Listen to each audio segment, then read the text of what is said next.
Good evening, ladies and gentlemen. We are tonight's entertainment. Side quest.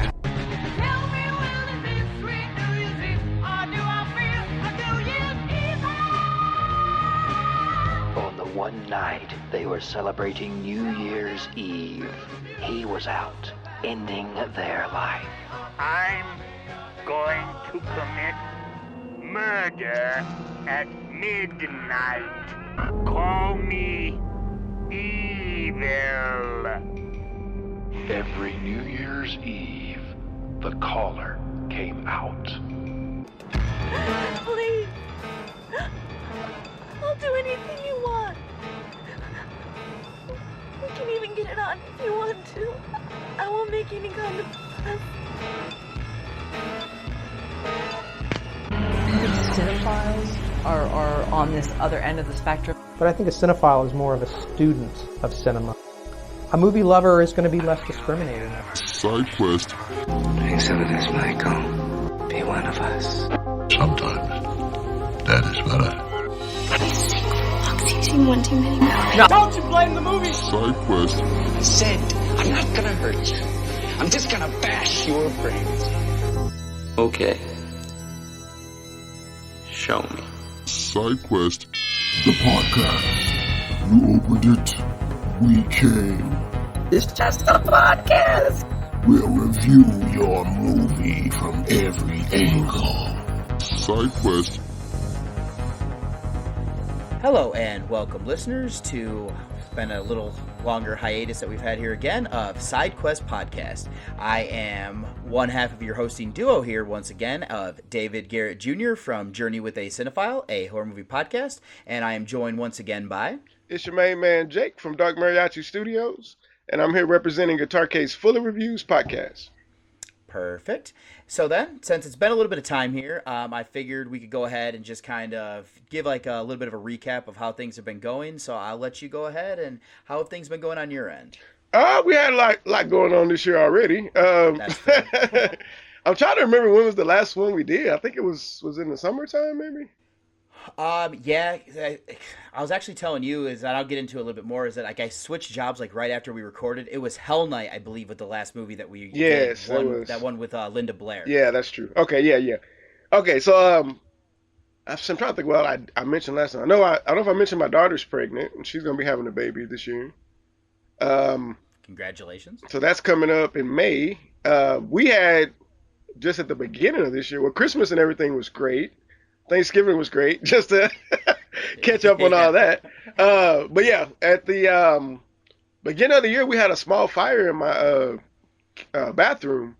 So that's been really crazy. Thing we've been dealing with this actual week right now. It happened last week, but yeah, we've been dealing with it all since last week. But we got lucky, and only the bathroom had damage. We got a lot of wires that got damaged, but for the most part, we didn't lose in the house or anything. We didn't lose anything. The roof wasn't badly damaged or anything. It was just that room and the stuff right above it. So we got lucky, and like I said, I'm happy. And I mentioned to you, I'm happy that we didn't lose. That's a small thing to lose in comparison to all the fire-related stuff that's going on in the world and the stuff that people are losing. That's so true. In comparison, I felt lucky that even though it happened, that it was such a small amount of damage that it didn't affect our life.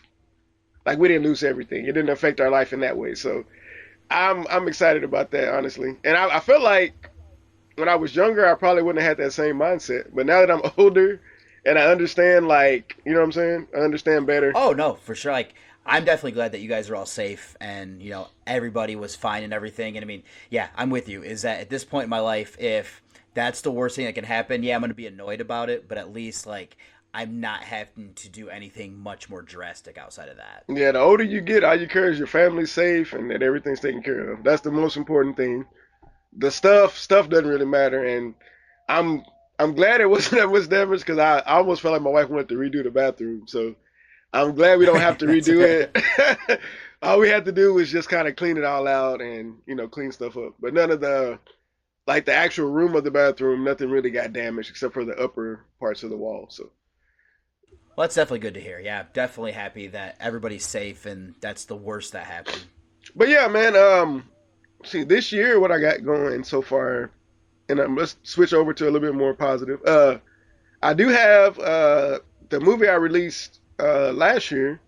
We're trying to get our distribution and stuff together now, so that should be available on Tubi, possibly on Amazon, because we submitted to them too. But it should be on Tubi and Amazon and other streaming platforms sometime in the next couple months. Hopefully, we're still trying to get all that sorted out. So it's kind of a process, a waiting process. Once you submit everything, I'm sure. So once I find out for sure, I'll update everybody. But that's coming pretty soon, so that'll be available to stream. Also, I have another full feature project coming up this year in March. We already started casting for it, and it's already almost fully casted. So that'll be another it's going to be a comedy, more of a comedy movie. Okay. It's like a dating comedy kind of. Yeah. But that'll be the next full feature I'll be working on. So that one, I didn't write that one. My partner that I helped write on the other one, she's the one that actually wrote that one. So the way that she told me she wants to do is we're gonna do like a 1-for-1. So like the next feature after this one, it'll be something that I'm more interested in. Okay. Because she's like some of this, because I wrote a lot of scripts here in the last month or so.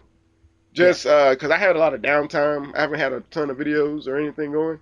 So I've been spending a lot of time writing scripts, just trying to get some ideas down for this year. So hopefully if I get the opportunity, I can make some of them. So hopefully one of those scripts will be one of the ones we tackle after the comedy we're about to do. So. Okay. Well, I mean, hey, congratulations still. And yeah, definitely let us know. And I will have to check it out once it's, available on streaming. Yes, sir. I'll for sure let you guys know and keep you in the loop. And also I have another podcast I started that, nice. We got one episode down. I'm not going to start releasing anything until February, but hopefully I'm hoping to get a couple more episodes down before I start releasing. So at least we can have, a few episodes in the bank. Yeah, I don't blame you. Sometimes it's easier that way, so it's not as stressful. Yeah, because the scheduling is hard. Because the lady I'm working with, she does a lot of traveling. Because she's part of she's actually one of the ladies that I've done some. She's done acting for me in a lot of projects. Okay. So she's one of my main ladies I have in a lot of projects. So, but she does. She works for a dance crew. She has a regular job, but she also performs with this dance team, and they do shows like in different states and stuff on the weekends. So she's always. It's hard to. I'm only available on the weekends usually, and it's hard to track her down on the weekends. So whenever she has some downtime is when we're able to get this last. Just gotta jump on it, yeah. Yeah. So right now, like I know she's gonna be busy, and she's gonna be in the movie I'm working on. So I'm hoping we can get. I think she's actually gonna be the star of that movie, from what I'm seeing. Okay. From reading the script and seeing the role that she got, I'm thinking she's gonna be the main character. So she's gonna be pretty busy. Very cool. So I'm trying to get, if I can get, at least 2 or 3 episodes locked in with her, then we can go from there with her schedule, Very cool, though. Yeah. Yeah, but that's pretty much everything I got going, man. What's going on up north up there, man? I know we got little mama, we got a wife, and we got some other surprises you probably let us know about. That's very true. Yeah. Well, what kind of made it difficult for us to record here was that I have switched jobs. So I was telling you in the pre-show is that instead of working from home part of the week, I am now back in the office 5 days a week. So it's kind of hard to find my footing with that, as well as, this having a, toddler at that point. And then also with the holidays coming up, that it just really, time just disappeared. And now I finally think I'm settling in there. But as you were alluding to, yes, my wife and I are expecting our second child. This will be the last one that we are going to be having as well. So we're very excited about that, kind of just seeing how that's going to change our lives and to see how busy I end up getting once again, thanks to that. That's what everybody says. Right. No, but everybody says it's my last one, and then later on, you never know. You're like, wait a minute. I thought we were done. I hope not. Well, no, congratulations, bro. Thank you, sir. Thank you. Building a beautiful family there, man. That's awesome, bro. And congratulations on that new job too. Yes, thank you. So are you liking it more than your past job? The only it's kind of interesting because I'm doing pretty much the same thing because I do. I am a supply planner, so like I buy like I was usually just buying like raw chemicals for companies, and then this one I am more of like a senior position. So I'm also now doing like sourcing and trying to find stuff there. So it definitely keeps me busy and it's more challenging, but it's also a smaller company. So sometimes like they expect me, like we had our front desk lady left for a different job, so like we've kind of all had to pitch in to like do that. So sometimes it gets very stressful because it's like, well, I'm not necessarily doing my job, I'm kind of doing like one and like a third, since I'm splitting time with everybody else to kind of like answer the front door. So just kind of different culture because I'm not necessarily used to working for small companies anymore. So definitely was a little bit trying to get used to that. So they're one of those multiple hat kind of deals. Yeah, as of right now at least. Yeah. Small companies always are like, hey, we need you to do this, but also we need you to do X, Y, and Z. Yes. Whenever you're not doing what we want you to do, we need you to do X, Y, and Z also. Yeah. Yep. That'll help us out, just if you can. But no, I'm sure it's cool though, because I'm sure it's, I don't know if it's more laid back, but I'm sure it's with a smaller company from a larger company, there's differences like that though. Yeah, it's also interesting because now I usually would do like package stuff. So like I would be ordering like lesser quantities usually, but now I'm doing more of like bulk. So I'm buying like giant tankers worth of chemicals. So wow. It's been kind of like the one thing is it's pretty much the same exact job. It's just making sure that like I have the totals right and everything like that. So like I'm also a person that like I will use like old orders that I know worked and I'll just mirror my new ones off of that. So I definitely try to find ways where I'm like, you know what, I'm going to make this as painless as possible. Nice. Yeah, that's the best approach. Yep, exactly. Yeah, save yourself a lot of hassle. Yep. But okay, bro, anything else going on, man? You got anything else you want to talk? Nope. Outside of that, I think that's pretty much the only thing going on. I know Jamie and I, like we've this has been kind of a more hectic month, so we haven't actually recorded I haven't watched the next two Johnny Depp films for our little sideshow. But actually, I've been meaning to tell you, one of the ones we're supposed to be watching, the next one up, is Once Upon a Time in Mexico. Oh, nice. I like that Johnny Depp in that movie. He's pretty cool in that. I forgot his name, but I know he's like some kind of cop or detective investigator. Something like that, yeah. But I remember the three-arm gag, which I thought was pretty cool in that movie. Have you seen that movie? I'm saying that, but I don't know if you've seen it. I haven't seen it yet. Oh, okay. It's been one that has been on my list forever, and it's actually kind of funny because anytime I bring it up to Jamie, she always gets confused with the Mexican with Brad Pitt and everything. Yeah. I'm like, no. I was like, this is not Julia Roberts. This is the one with Salma Hayek and Johnny Depp and Antonio Banderas. That movie has one of my. It's not a big line. But for some reason, every time I hear that line, because I'm a big fan of Robert Rodriguez and the original El Mariachi and then Desperado. But I was a big fan of those. I think that one of the people that probably filmed my love with movies because it was right when I was going to college late year in high school and him and Quentin Tarantino were already making stuff. But that's when I really got into him, like his backstory. Okay. So I think that's why I really kind of latched on to him. Because I've always felt like I was kind of like I know his thing was called like Rebel Without a Crew, but I was always like I always felt like that. I always was kind of like a guy doing stuff, but I didn't really have a big team. Right. So I had to always do like all the different parts. So it was really encouraging too, like for somebody in that position to kind of see somebody do it and see their story. And it was a really good documentary. And they're really good about that. Because I remember Dusk to Dawn had a pretty good documentary about the making of that movie too. That's one that I haven't seen yet, the documentary, but it's on one of those ones that I've been meaning to check out just because I do like that movie so much. I remember whenever I bought it like in the early 2000s probably, but it had that DVD as an extra DVD with it. It was like a 2-disc. Oh, okay, yeah. But it had the making of it, documentary or whatever. It's got a cool name to it too. I forgot what it's called. The documentary has like a cool name. Full Tilt Boogie? Yeah, something like that, yeah. But I remember, like, I watched it back then. It was pretty, and that really encouraged me. Like, man, I want to just make my ideas. Like, I want to make them. So, yeah, I always have been a fan of him. But that movie, I don't know if it's not the best movie in that series, but because they really go big and kind of, I felt like they kind of went more Machete. Have you seen Machete? I have With not. No. with you know what I'm talking about? Yeah. Oh yeah. It felt kind of like a precursor in that movie because they were really over the top in some parts in that movie. Right. Right. So, and that movie is more like a parody kind of movie. Yeah. So it was kind of more parody with some of the action stuff. Okay. I feel like Desperado was kind of over the top, but this movie was more like parody because they were doing unbelievable stuff. Good to know. but it's still fun if you like that kind of world. And Johnny Depp's character is excellent in that movie because it's not like a secret. The 3-arm thing is he makes it apparent because he does it several times in the movie. So it's like a tricky death. So you'll see. Okay. When y'all get to it, you'll see. It's a cool moment. I'll say that. Okay, perfect. That's one of my favorite. I mean, I don't think everything he makes is great, but just his backstory.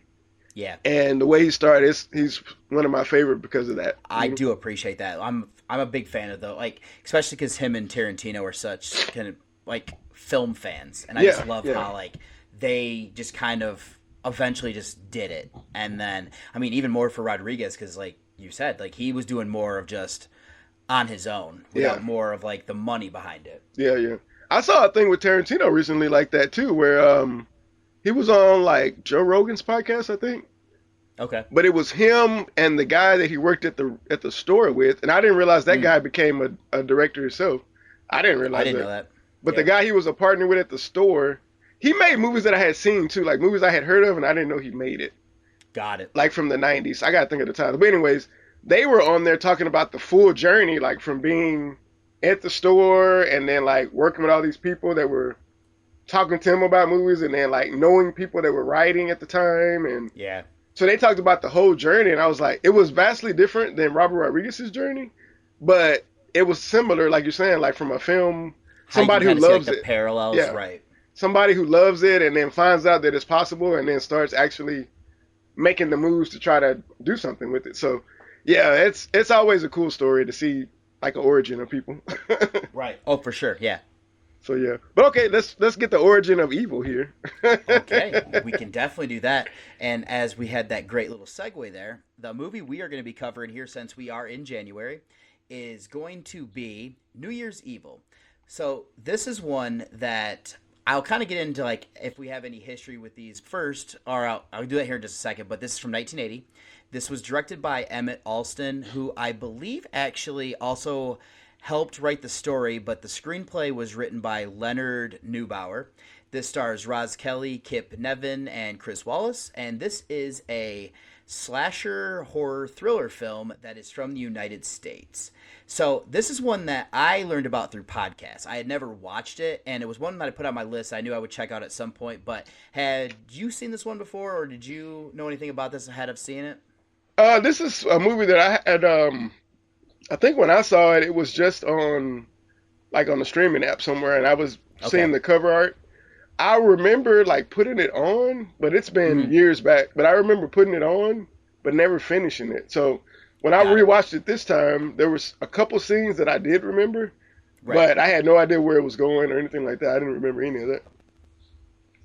So I had a little bit of familiarity with this movie, but not too much. Yeah, that's fair. Okay. Yeah, because like I said, I don't even think I knew this one growing up. Like, I don't ever remember this being at any of the movie stores, or else I might have tried taking this home. But yeah, this one definitely kind of caught my interest, and I was like, you know what? Because it's kind of interesting, because this came out in the beginning of that slasher boom there in the 1980s. So, like, it's definitely riffing off the fact that, like, Halloween was set on, Halloween, and this one, being on New Year's Eve. This wasn't there like a Christmas one like this, though? Wasn't there a Christmas Evil, too? Yes. Yeah, so they were really taking advantage of that, the holiday thing. Well, that one's interesting because that one's more of a character study than it is a slasher film, but that one definitely got pushed as a slasher film, and I think that's kind of why people hated that one early on in its lifespan. Is that the one with the little boy? No. The one... Well, they both have little boys, actually. Christmas Evil is the one where the kid comes downstairs and sees his mother having an affair with Santa, but the Oh, guy yeah, in the yeah, Santa yeah. outfit is Yes. is actually his like the dad. Yes, I do remember that one. Okay, yeah, yep. I got confused with there's the other one where he sees the Santa killing people. Yes, that's one where like the Silent Night, Deadly Night, where the family like pulls over, and then this like the Santa Claus who had just robbed like a store, and then ends Oh up no, killing but the isn't there parents. another one like where the little kid like Santa's like a killer, and like the kid sees him kill somebody outside or something, and then it freaks him out, and then he becomes a killer later in life or something. Well, that's technically what happens at the end of Silent Night, Deadly Night. So then it goes into the second one where the little brother ends up being the but killer. I'm thinking about a different movie because I remember that movie because that's the grandpa telling him Santa's Yep. gonna kill you. No, not that one. It's another. I don't know what movie it's called. I saw it recently because I was like, when it was Christmas time, I was looking up. I'm gonna have to look it up now. It's another one where the little kid sees an evil Santa kill somebody, and then it's from the 80s, and he becomes a killer later on. And he's like killing people that go to this house or something. I don't know what it's called. Okay, let's get back in this one. I'll look that one up, and Well, the only one I'll I check could also back in. think that it might be could be The what is it naming called? the naming of some of these movies are so close. Yeah, because it might also be Silent Night, Bloody Night. Which, Oh, that might be what I'm talking about. but I've only seen that one once, and it's been a few years. I'm trying to look up like every Christmas movie to see if I can see the cover. That's fair. But yeah, it's something like that. Because there's like Silent Night, Bloody Night. Could it be that Yeah. one? I think that might be like, but I've not seen that one in so long, so I don't know if how that one starts. There's a lot of them that sound the same. Yes, agreed. So that's the confusion. Like the Silent Night, Bloody Night, Deadly Night. There's too many similar. Yeah, there's also another one too that's around that same time, like All Through the House or something like that. Might also be like a early 80s one that I've not seen that one, so I don't know how that one goes. Yeah, I don't remember. I'll have to find it later. We'll come back to that. We'll put a pin in Okay. that till later. But there's so many Christmas movies that look the same. That is Yes, wild. that's true. Okay, we'll come back to New Year's and we'll come back to Christmas later. Well, I actually also realized I did not read the synopsis here, and I'll do that, and then we'll go into this movie here. But it is during a New Year's Eve celebration, a Los Angeles disc jockey receives a phone call saying that when New Year strikes in each time zone, somebody will be murdered, and she will be the last one.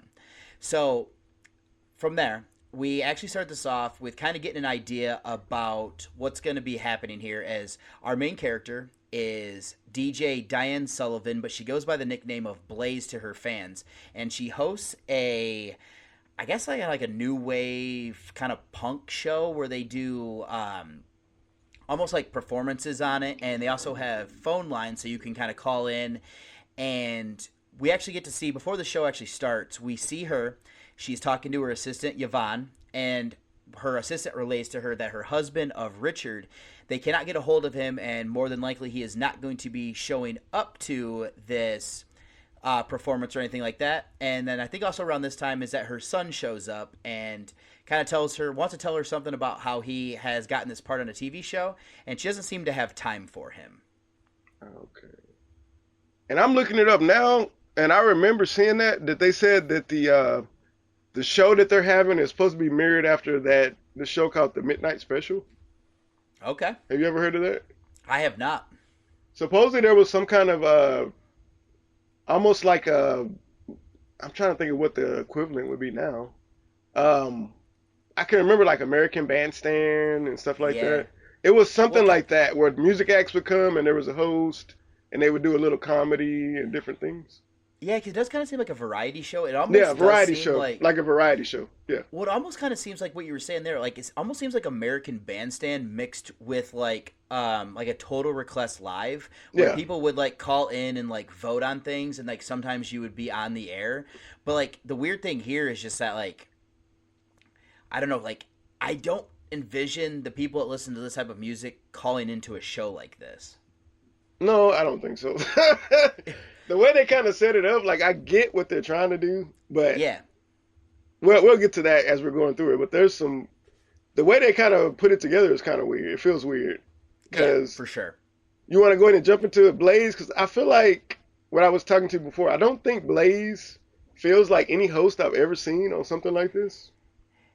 The only thing I will say is I could see her being like a mirror. I don't even know if they would have been on TV yet, but feels more like some of those like VJs that were on very early like MTV. But like, I don't even necessarily know if it would have been this early. Like, it definitely would have been somebody you'd see in like the early 90s. Cause she's got this she's putting off this thing like she's so cool. Yeah. But like maybe it's just because she's not a great actress, maybe. Because she's not really delivering the lines. She feels like she's just trying to get through the lines. Like when she's doing this opening monologue she's giving to the crowd, it really didn't feel like the way a host would deliver it. Like she's not waiting. There's like a pause and a wait as the crowd reacts to stuff you say. Yeah. That she's just running like, and tonight we're gonna do this. I'm like, that's not how a host does it. They play to the crowd. That's true, because the only time I ever feel like the actual emotions is when she's being rude to people in like the hotel room, or like when she's talking to like her manager. Yeah, that part I feel like she played it great. The ego that would come from somebody in that position, but right. When she's on stage, I never feel like she's a real host though. Like I kept thinking that who hired this lady? Like.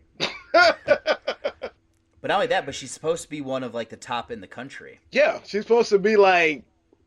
There's no charisma to her though, really. Like on stage, like I'm like, you would have to have some kind of charisma for people to want to see you, because she's. Well, because I mean, she's not. You can also say here that like this show that she's putting on, they're actually simulcasting this in each time zone, so they are using they have a correspondent in New York City, Chicago, Aspen, and she's the one obviously in Los Angeles. So like, yeah, I'm with you. I don't necessarily get that charisma that you would have for somebody like this. Yeah, it's kind of weird. They didn't really set her up that well with that. But what happens here at the beginning after this though? Do we meet the son here pretty quick? Yeah. Because I know we meet him before she actually goes on stage, because I know he's trying to share his information and she kind of just blows it off because she's trying to get ready. Oh, you know what? I know what it is. We skipped the first murder of the movie actually, because that happens right when the son comes, right?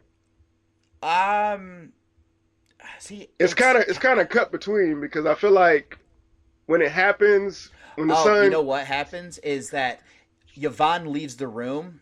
And then she goes down to her room, and yes, she does get killed around that time. But I think it's right when the mother leaves to go upstairs for the first time. Because it's right. Because remember, let's talk about her death. Let's go ahead and talk about that scene. Because it happens. It's right here at this time. Yeah. So, because you see, I'm saying that because you see the son walking by her door.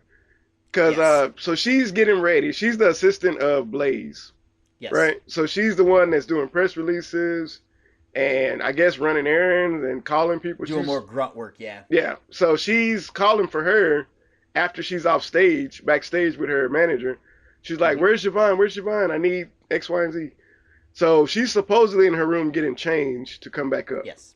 So we have this scene, and I don't understand what happened, but so she didn't leave. Did he break into her room? Or did she didn't close the door? I didn't understand that moment. I'm not sure either, but kind of looking at some of the things he does earlier, it kind of seems like he knows how to get into these rooms without truly damaging this, unless they're just leaving the doors unlocked. I mean, I guess it could be the 80s where you probably have to manually lock your room.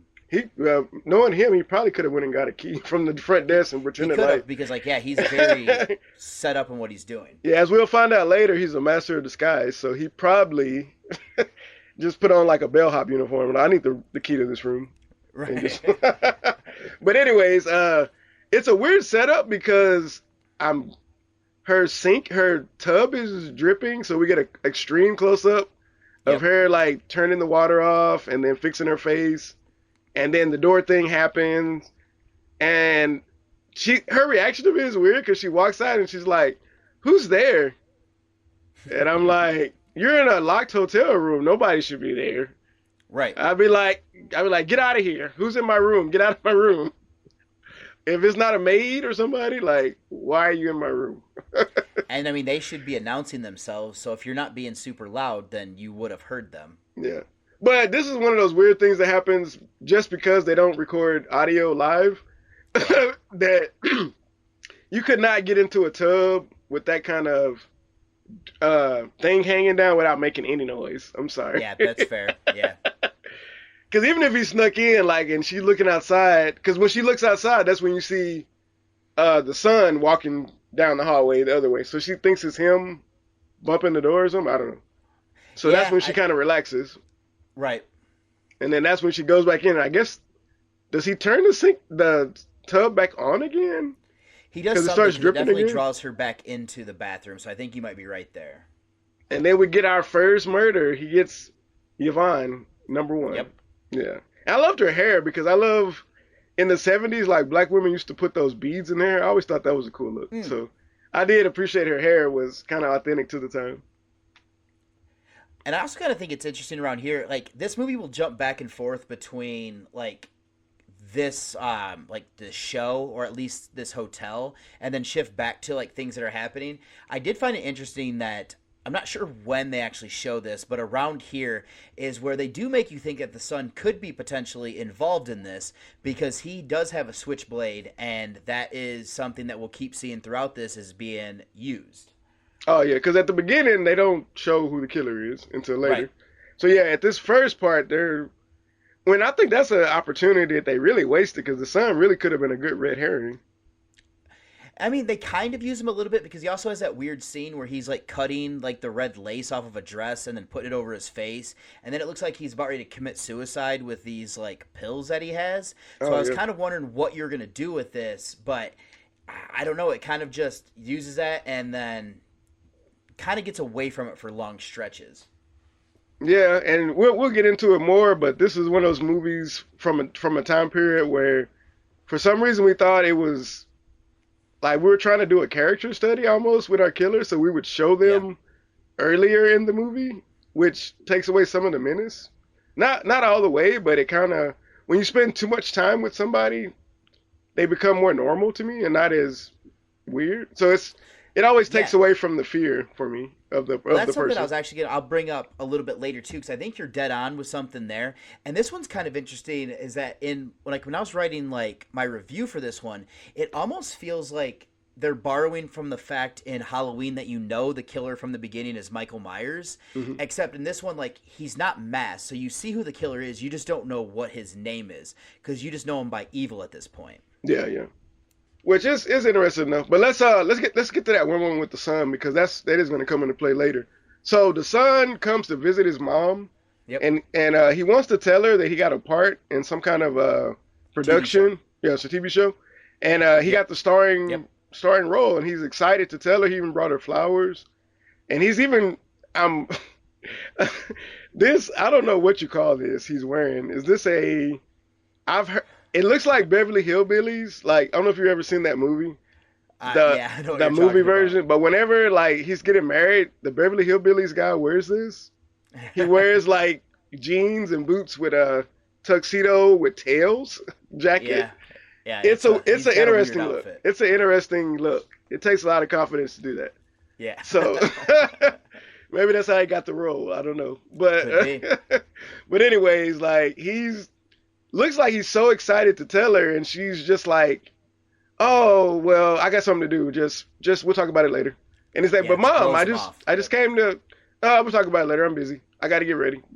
Have you seen Yvonne?" And she's asking him about everything but listening to what he's trying to say. Right. So I was with you because I know we talked about it in the pregame, but the way that she treats her son is like, wow, that's awful, you know? Yeah, that bothered me. That one really kind of just made me, I felt so bad for him. Because he comes off very innocent, like, you know what I'm saying? So it's like, he doesn't seem like he hasn't, when he first is, he just seems like a guy that's super excited to share something with his mom, you know? Right. Like, and for her just to be so dismissive was like, wow. Like, she really didn't care what was going on. So I just want to make sure we didn't leave that part out too, yeah? Because that's going to come back into play later. But we can go ahead and move on to the next one. Well, the next thing I actually have is when Blaze actually finds out that there is a psychopath watching her show. So she ends up taking the actual call. Like, there's people that are answering the phones, but she sits down, takes one. Just so happens that it is this killer, and he's using a voice changer, which I actually was wondering if this is something that, like, Scream, the guys behind that, were like, oh, this would be a good idea to use there. But this person uses a voice changer, tells her that his name is Evil, and that he is going to kill a naughty girl at the stroke of midnight for each of the time zones. So he's going to kill at least 4 to 5 people tonight, and it's going to be each time that it would hit midnight in that specific time. And, you know, this, like most anybody, is going to rattle her. She also finds out that the last victim in the Pacific time zone is going to be her. Yeah, that was interesting. That voice changer thing, it looked like one of those, I don't know if you're familiar with like the music style where people use that voice auto-tune tube thing. It looked like a mini version of one of those. It was kind of interesting. I was like, what is that? Because he was talking weird, but I thought he was just doing a voice. I didn't know it was that thing making his voice do that. It's actually interesting because I'm with you, is that I didn't realize it was a voice changer at first, because like he did have like that weird straw in his mouth. Mm-hmm. And then it wasn't until the second call that I was like, oh, that's a voice changer. Because it did, like, I mean, he did sound like he was just trying to talk robotic. Yeah. And he was kind of changing the way he talked. His like cadence kind of. But the voice changer was making it sound like kind of a different, Evil. Yeah.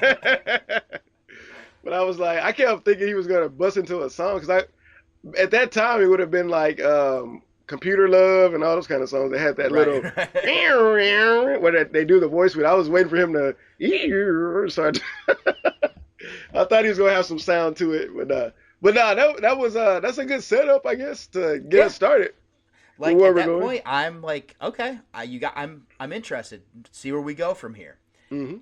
So then the next thing I have is that we actually see, we don't know what we see the outside of a building. It is a sanitarium, and we actually see a cook who's cleaning up for the night. He seems very upset, which, I mean, it's probably because he's working New Year's Eve.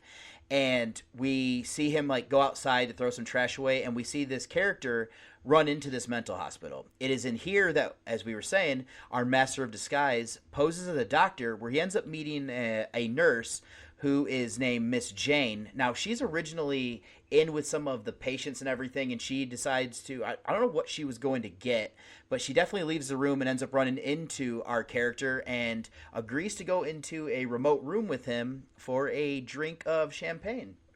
Yeah, she was, I think she was ready to get off too herself, because she was 100%, yeah. Because I think he's supposed to be, I guess they were short-staffed or something, because he was Yep, posing she was very as excited that he was like, oh no, they sent me over here, so I'm gonna help you guys out. So like, I mean, I would be excited about that. Yeah, so it felt like she was like, all right. So, and then he's like, well, I got this bottle of champagne. You want to bust this open before we get started? I was like, yep, that doesn't sound like a good idea. But well, I also think it's funny is that she does seem apprehensive about it, but because it's New Year's Eve and she finds him to be attractive, that you're like, all right, I could see you going off and doing that. Yeah, she makes a line. She says a comment about it. She's like, I don't know, I just met you or something. And he's like, does that matter? And she's like, well, I guess not tonight. Yeah.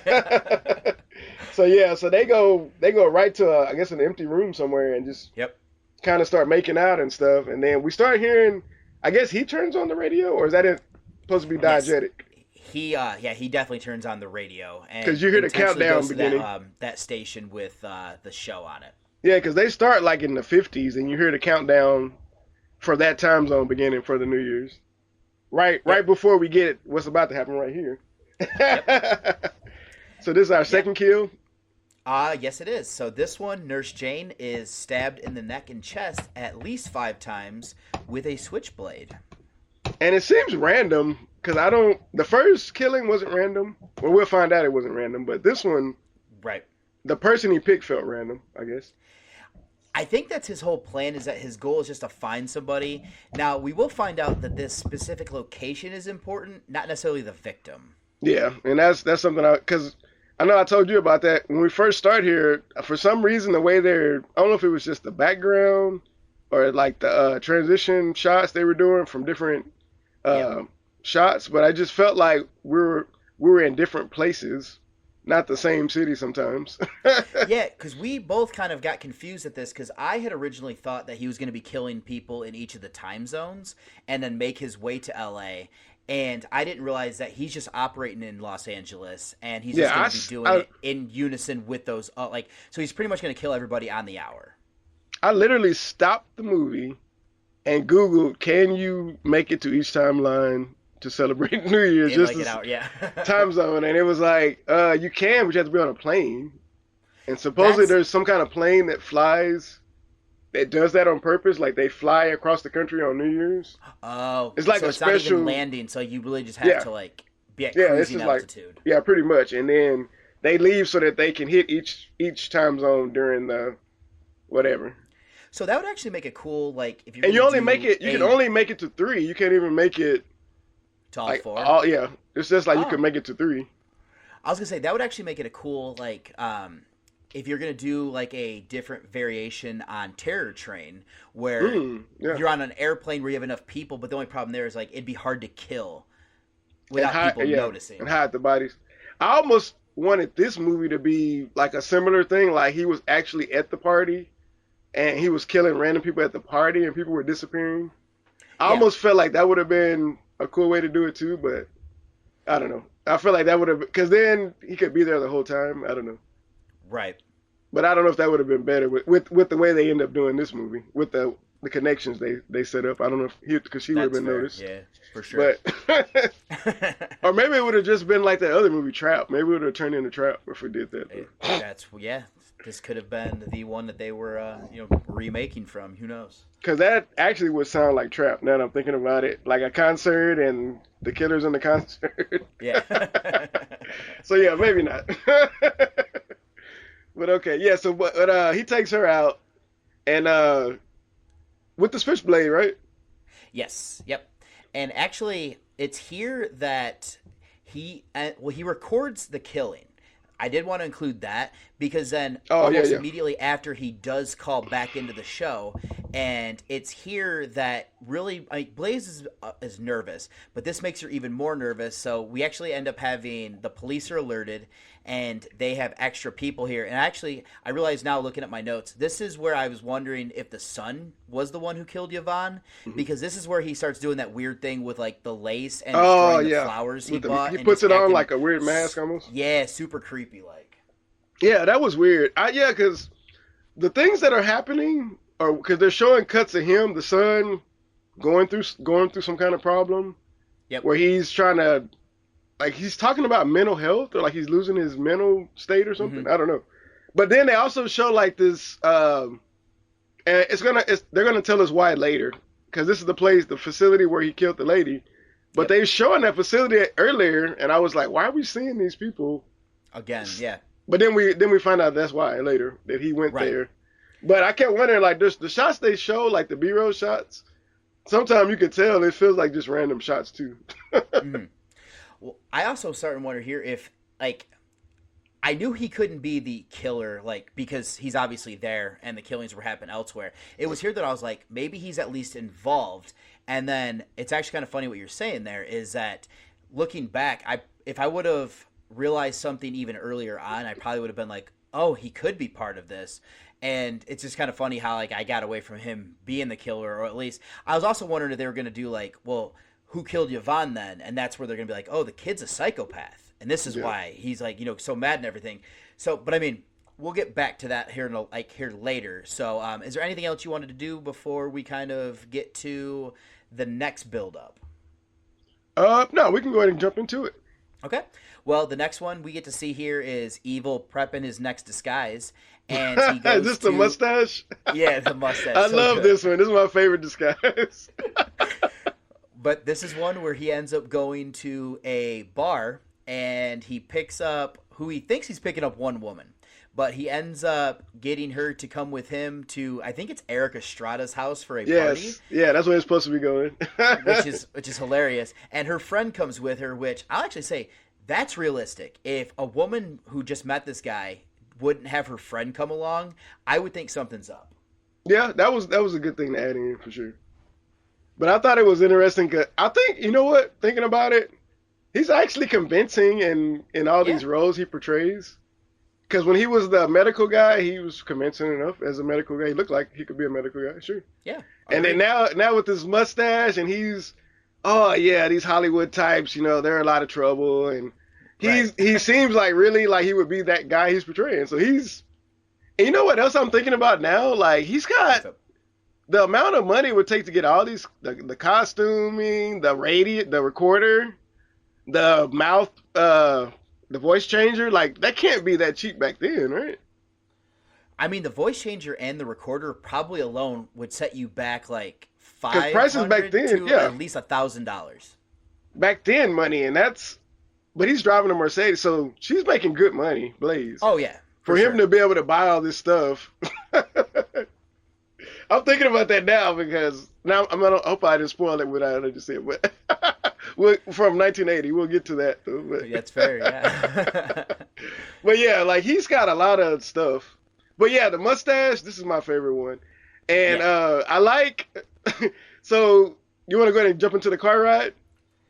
Yeah, this car ride is absolutely outrageous because the one girl who is the one he actually picked up, she just has diarrhea of the mouth. She is saying all these different things. And actually she says how her friend has issues with diarrhea and how they're on these like, I don't remember, are they on like doing like yoga or just some weird transitional meditation or something. Yeah, okay. Something like that. But yeah, I like how like I've met people like this before. People that just tell you way more information than you really need to know about. Oh, for sure. Yeah. Yep. Because she's telling him her whole mental health journey, her whole like everything. Like she's just running off about it, and she just threw the friend in there, like you said, and she had explosive diarrhea, and she's like, "Hey, what are you?" But that's kind of what saves her. Well, no, it doesn't save her. Never mind. Well, it does for like at least a few minutes. I was about to. He is getting very agitated because it's 9:30 and he has to have this next victim killed by 10 o'clock. And I will say, I actually found myself getting anxious as this movie goes on. Like, it's weird because you said something earlier where I was like, we get so normalized with this guy. I started getting anxious like, oh my God, how is he going to kill this person in time? And he's very clever here because he stops off to a liquor store and has the friend go in to buy them the most expensive bottle of champagne that she can find. Yeah, and I love it turns the comedy for me for a second when they're driving and she's just running off and they're showing his face and you could see he's so mad. He's like, oh my God, shut up. You can see in his face, he's like, shut up. I'm just trying to get to where I'm trying to get to so I can kill you. Shut up. I don't want to kill you right now, but I feel like I have to if you don't shut up. That's like, so he just stops at the gas station like you were saying. Because he's like, I got to do this now because you're like, oh my God, I got to get this out the way. Yep, and actually this one, he kills her by suffocating her with, I actually think it's funny because he's like, he pulls his bag out and goes, oh, I've got some really good, like, I'm pretty sure he says like marijuana. Yeah, and he's like, you want to roll a number? Let's roll a number. Yep, and then he's like, here, smell this, and then puts the bag over her head to suffocate her, which, somewhat creative. That would work. I like that kill, actually, because there's actually weed in the bag. If you look, there's actually weed, like hitting her in the face once he pulls it all the way over. Oh, so he actually that's awesome. He actually did have some primo stuff, I guess. That's funny. Because you can see it, like, at first I thought he was lying, but then when you see him pull it up all the way, you can see the weed at the bottom, like, hitting her in the face while she's choking. Okay, that's awesome. I missed that. Yeah, it's funny also when the girl walks out. This is something I didn't understand, though, this part. Mm-hmm. Like the way that the girl knew to go to the back of the store because she saw her shoe. I agree. I don't know. I would have thought they left me. That's what I would have. That would have been my first thought. Because her friend went back in the store and like called the police, or like I would call somebody to come pick me up. Yeah, but then she starts investigating the crime scene, kind of, and she finds another shoe on the side of the store, and she keeps walking. And she sees a dumpster with like her dress hanging out of it or something? Yeah, some part of the material is like hanging out from like the inside of it. So, and then she opens it up and I guess he's in there waiting for her? Yes. That, I was like, I don't know how you could know she would follow the breadcrumbs like that. Yeah, that's one of those movie convenience things. because if this is just me as a guy, I'm a guy. If I see a shoe on the ground and it's a dark alley toward a trash can, I don't know I'm going to investigate it.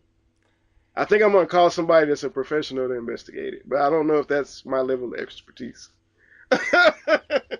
No, 100%. Like, I'm not going to go and, like, investigate that. Like, I would pick up the shoe, and I would, like you said, I would assume that something happened where, like, they just left me there, and that they are going off and doing, like, God knows what. I mean, I'm assuming they're hooking up. I'm not assuming that my friend has just been murdered. Yeah, that probably would be my first guess, is that, oh, she left with him. Yep. Or something. But then I don't think I would jump right to, let me find out if she's dead. Like, I don't think I would. Well, I'm not going to jump to the conclusion either that they just parked behind the building. And if they are, they're probably hooking up. And I'm going to jump ahead just a little bit here, okay. But how do the cops know exactly where to go? Because he said a dumpster. We're going to get to that here in a minute, but he said a dumpster, but he didn't say where. How do they know exactly where to pull up to find the bodies? That's a good question, because I know that they've already found one murder, and that was because that other nurse went into that room and found the Nurse Jane or whatever. They found her in the closet. So but I feel like he told him. Didn't he tell him I left something in the closet or something? Didn't he tell him when he did the call? Oh, he might have. He might have actually. You know, because he tells them that he left some trash in the dumpster for them. But he doesn't tell them where. Is there only one dumpster? There must be in all of Los Angeles. No, we're in Los Angeles. Wait a minute. This isn't a small town.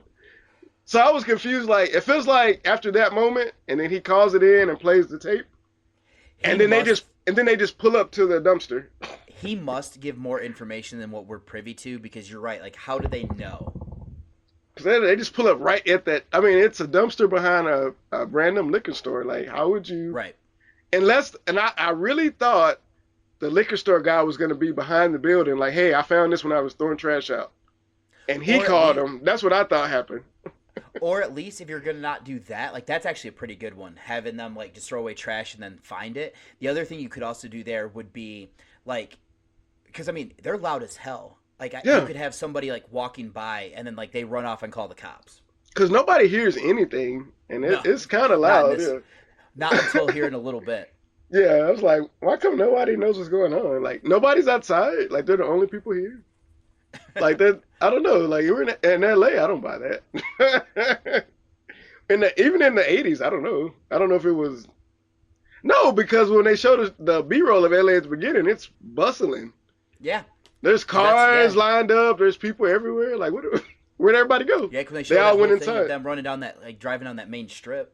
Yeah, so I guess they went back in for the show or something. I don't know. Everybody's inside.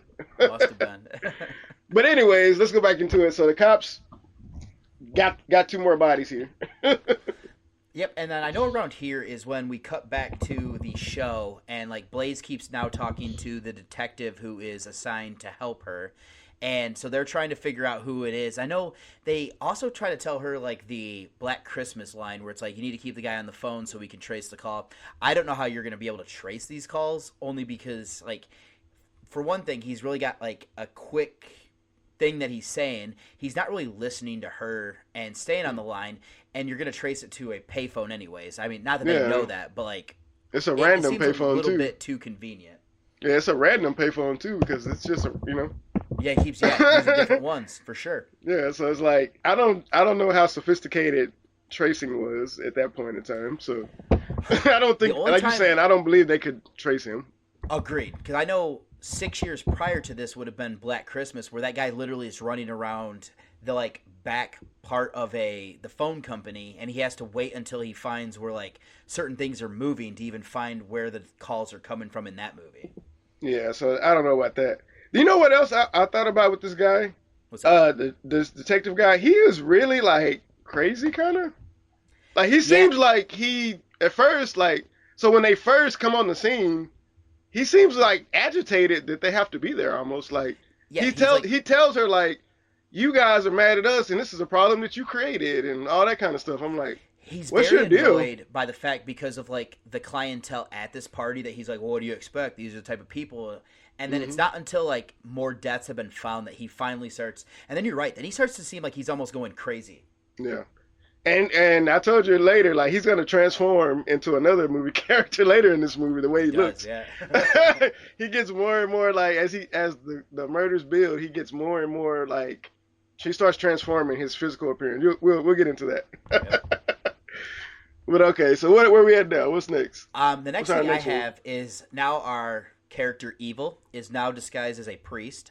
And he is in his car, and he has a bunch of bikers who kind of agitate him as they like pull up on him and like kind of start messing with him.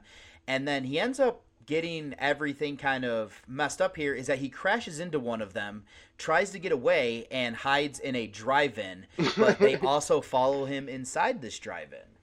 And it felt like it was on purpose. Was it accidental or was it on purpose? I kind of took it as like he got very just like uncomfortable, and I think he accidentally did it, and then from there though everything else he does is intentional from that point on. Oh, okay. Because I was under the impression he was there like getting agitated and just like kind of pumped the gas and like knocked them dudes off. So I think they made him very uncomfortable with like how loud their motorcycles were, and then they're also like saying stuff to him. Yeah, they're like heckling him. So these guys thought this was a real priest. Like, yes. Yeah. What did you guys think was going to happen? I guess not this, but I don't know what's the point of that. Yeah, it does seem like one of those things where you're like, so wait, if you thought it was a real priest, like you would mess with him? Is it because he's in a Mercedes that they're like, oh, he's that kind of priest, like he's taking money or something? Like I don't know I don't understand why they were doing it. Just because they're supposed to be bad, and so we know they're bad, they're messing with a priest? I don't know. I guess so. Yeah, you might. It is kind of weird. Yeah, but yeah, this is interesting. And then he goes to the drive-in or whatever, and then he ends up, doesn't he kill one of these guys before he takes a hostage? Yeah, he ends up like parking and thinks that he's gotten away, and then the bikers find him. And you're right, I think he stabs one in the stomach.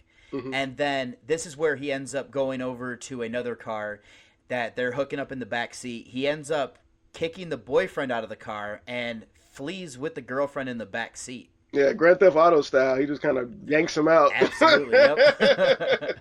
Jumps right in. The girl's like, hey. And he just drives off. Was it like a station wagon or something? It's like a... Oh, yeah. Nothing like his Mercedes. Right. So yeah, and this is I love because this is when he's going over to the hotel, right? Well, this is one where he's actually. This is where he almost runs over those drunk guys. And yeah. And then he parks, and the girl gets out when he's like stopped, and then she flees into a park. And this is kind of interesting because he chases after her, and there's like a stalking scene, and those drunks end up flagging down some cops, and they end up saving her. Yeah. Because he almost gets her. He's like right behind her. He doesn't know. He doesn't know it. Yeah, he doesn't know he's right behind her. But trailer, and yeah, he's like right above her. He ended up kicking over that garbage can, and like some of the trash like hits her, and then the cops show up, and he has to flee. Yeah, if they wouldn't have showed up, she probably would have ran out, and then he would have been able to catch her. I bet because she was looking like she was about to run away at that moment. Yep. So yeah, she got saved by the bell kind of there, and Well, I actually had a question here. So I guess technically he does have a mountain time kill because that would have been the biker. But at first I was like, wait a minute though, he actually doesn't kill he doesn't kill a woman at least because that's what he's supposed to be doing. Because that's what we'll find out. That's what the thing is, to kill women. Yep. That he finds are. Well, we'll get into what he thinks, but I think he has a specific type of woman. Not specific type, but like he just doesn't like women at all. For sure. Yep. Just in general. So yeah. So now we're getting to the hotel, right? Yep. This is where we actually see that the hotel has been officially locked down. We actually see people that are staying there not even being able to get in. But this kind of interesting here is that he ends up going into the parking garage and he lures a cop away from the door that he is watching, beats him in the head with a brick, steals his uniform, and then this other cop must not know some of his coworkers because he lets our character Evil into the hotel. You know what I thought was... Because again, it's that same thing where because we don't record sound in real time... Yeah. Because I don't understand how you're maybe 100 feet away. Maybe. Yeah. And you don't hear any of this? Yeah, there's a few different things where I'm like, how do you not hear this? They're kind of behind a corner. So maybe you can't see it, but You just saw your guy walk down there. You didn't see him come out the other side or anything. You just saw him. And this other cop stop. walks up. Yeah, and then all the talk, you heard somebody say, he's over here. And it's not like your partner would be like, hey, I need some backup. Or like, I would feel like, I don't feel like he would just walk over there and the guy would never even think about it. Never even check, like, hey, are you okay over there? Like, not even, you know what I'm saying? Like, because it's supposed to be, he said somebody's passed out. This one, I was kind of like, this is a little bit convenient for the movie. And then he just comes back, and also convenient, this guy's a chubby guy, and this guy's a fit, tall guy, and the uniform fits perfectly. Yep, it's a tailored uniform when he comes around the corner. Absolutely. And you know what? He's holding something over the badge, I guess, so you can't see the name, I guess. Oh, yeah. But still, like you said, like, bro, how long have you been on this force? Like, you don't know who works there? Well, I mean, my problem here is, like, sure, because y'all should be, but they should be in the same department. Of cops, but like, you've been like assigned to this, so I'm assuming you're not pulling from like multiple different. I'm guessing it's the same department, right? Like the same, or at least the same precinct, where you at least know like that's what I mean, like the same precinct. 95% of the people, yeah, exactly, like dead on. Yeah, so and y'all have on the same uniform, so it's not like a different uniform from a different place. You saw a guy with the same uniform to work together, and you don't know who your buddy is. I mean, you just saw this guy with somebody with the same uniform walk around the corner, and you saw a guy call to him to walk around the corner, but then you don't see the guy or him ever. He probably didn't see the guy's face, obviously. Yeah, that's fair. But still, I think it's hilarious how he just gets in here though. Like, yes, and the guy's like, okay, here you go. I was watching, what was I watching? Was it, they do that on, in Mortal Kombat. There's a moment like that in Mortal Kombat where, have you ever seen that movie, the original Mortal Kombat movie? Yeah. And Shang Tsung turns into Liu Kang's brother. And he pretends like he doesn't understand that Shang Tsung just turned around and turned into him because he's like, he gets confused in the movie. And I'm like, is this guy confused? Like, how does he not understand? In this movie I'm talking about now, I'm like, how does this guy not understand something weird is going on? No, not fair. They're not. It's not even 100 feet away. It's like 2 parking spots away, maybe. Yeah. I don't know. I don't know. Let's get in the hotel because that was something that was weird to me. I mean, the police officer does question later when he actually sees him later in the movie. But agreed. But you saw him walk in. Isn't that the same guy that saw him walk in? I thought. I don't know because there's. I'm gonna have to go back. Yeah, I'm gonna have to go back and verify that because I don't know. I felt like almost very like similar. I felt like he was at the door though, almost. But I might. If he was, that's really on him. Because I do know the cop. Well, I know the cop that is actually assigned to watch over Blaze. He's the one who actually does good police work. Where he's like. He's the one that calls it into question. Yes. Okay, I'm thinking it was the same guy right here. I'm thinking he saw him walk in and then saw him in regular clothes and he was like, hey, that looks like... I thought that's what I thought happened. I thought he saw him and then that's what made him question. He's like, wait a minute. I thought I saw you dressed as a cop earlier. That's what I thought. That's what I thought he was questioning when he saw him in the room later. Okay. Yeah, because actually that's where we go next is that he comes in and then switches out of this and ends up going to Blaze's room. And this is where we have another scene where Blaze is very just agitated and very upset, which that makes sense. But then her son's still trying to talk to her and she still keeps blowing him off. And he ends up getting mad and he leaves. And it turns out that the reason that the surprise that they had is that Richard was planning on coming here this whole time, and this is her husband. And so he is actually in her room, and this is what we were talking about, where that cop who is assigned to watch over her is very upset because this guy should not have been able to get into the building, yet here he is. And he actually tells a lie about how the manager cleared him, and this is where things start to unravel for Evil's plan. Yeah, this was kind of a weird reveal because... like, when he comes in the room, he's wearing the mask like he's about to, like, attack her or something. Yep. And then he takes it off and he's like, hey, it's me. And we're like, what? So this Richard, it was her husband, is this guy this whole time? And I threw me off. We're like, whoa, wow. So that's a crazy reveal.